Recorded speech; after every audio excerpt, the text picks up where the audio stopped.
Sumita cancer সোসাইটির পক্ষ থেকে সকলকে হ্যাপি নিউ ইয়ার। আপনারা জানেন আমরা জানুয়ারি মাসের আজকে 5 জানুয়ারি আমরা চলে এসেছি নর্থ বেঙ্গল মেডিকেল কলেজ এবং হসপিটালে। তো যেমনটা আপনারা জানেন যে জানুয়ারি মাস হচ্ছে সার্ভাইকাল ক্যান্সার অ্যাওয়ারনেস মাস এবং আজকে 1 জানুয়ারি আজকে আমাদের ফার্স্ট অ্যাওয়ারনেস ক্যাম্প এই নর্থ বেঙ্গল মেডিকেল কলেজ এবং হসপিটাল থেকে আমরা স্টার্ট করলাম। এভাবে সারা মাস জুড়ে কিন্তু আমরা এই সার্ভাইকাল ক্যান্সার অ্যাওয়ারনেস প্রোগ্রামগুলো চালাবো। আগামীকাল আমাদের প্রোগ্রাম আছে মাথা ভাঙাতে। তো আজকে আমি আমার সাথে দিদিকে পেয়ে গেছি যিনি জরায়ুমুখের ক্যান্সারে আক্রান্ত। দিদি তোমার নাম? আচ্ছা, তোমার বাড়ি কোথায়? আমার বাড়ি তো দিদি তুমি যেটা বলছিলে তোমার জরায়ুমুখের ক্যান্সার হয়েছিল, তো তোমার কি কি উপসর্গ দেখা দিল, কি কি অসুবিধা হলো বা অসুবিধার মধ্যে ভাঙতো আগে, তারপরে তো গাড়ি ডাক্তার দেখাইলাম, তখন বায়োপসি রিপোর্ট দিল, তখন বায়োপসি রিপোর্ট করে ধরা পড়লো।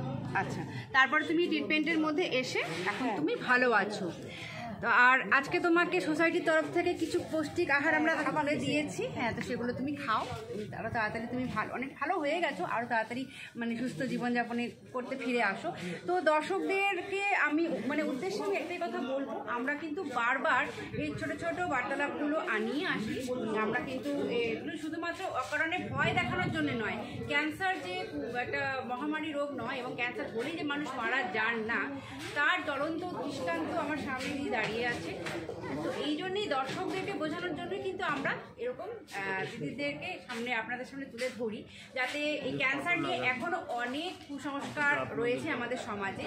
তো আমাদের সুমিতা ক্যান্সার সোসাইটি কিন্তু নিরন্তর চেষ্টা করে যাচ্ছে এই কুসংস্কারগুলোকে দূর করার, এবং আমরা অনেকভাবে সফলও হয়েছি এত বছর ধরে। আমরা এই কাজ এখনও চালিয়ে যাচ্ছি এবং এই জানুয়ারি মাসটা কিন্তু আমরা এরকমই আরও অনেক ক্যাম্পগুলো আমরা করবো সার্ভাইকাল ক্যান্সার অ্যাওয়ারনেস মাস হিসাবে আমরা করছি। তো আপনারাও আমাদের সাথে যোগাযোগ করতে পারেন। আমাদের ফোন নাম্বারগুলো তো আপনারা জানেনই, আমাদের প্রধান নম্বরে অবশ্যই রয়েছে। তো দর্শকদেরকে আমি শেষে একটাই কথা বলবো যে অযথা গুজব ছড়াবেন না, গুজবে কান দেবেন না।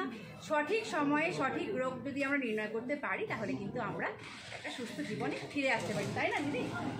তো আজকে 1 জানুয়ারি আবার বলবে হ্যাপি নিউ ইয়ার। সকলে ভালো থাকুন, সারাটা বছর ভীষণ আনন্দ করুন এবং সুস্থ জীবনযাপন করুন। নমস্কার।